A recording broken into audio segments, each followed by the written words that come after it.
এই মাত্রার ক্ষেত্রে ফাইন্ড দ্য রিমাইন্ডার, অর্থাৎ আর কত হবে, অবশিষ্ট কত থাকবে। দেখো এটা করতে গেলে আমরা দুটোভাবে দেখাচ্ছি।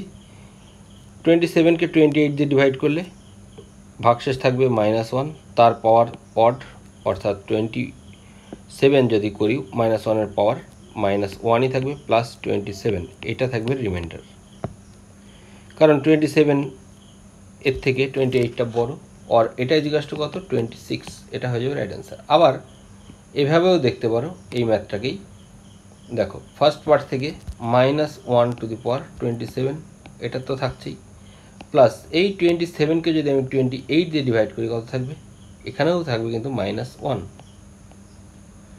তাহলে প্রথম পার্টে -1 টু দি পাওয়ার 27 করলে -1 প্লাস মাইনাস মাইনাস, অর্থাৎ এটা হবে -1, और ইজিকাস্ট কত -2 রিমাইন্ডার। মাইনাস যেহেতু হতে পারে না, মাইনাস হলে কী করতে হয়, নিচে যে পার্ট আছে বা যেটা দিয়ে ডিভাইড করছি সেটা থেকে এই মাইনাস পার্টটা বাদ হয়ে যাবে, অর্থাৎ 28 - 2 ইজিকাস্ট টু 26 হয়ে যাবে রাইট অ্যান্সার। ওকে।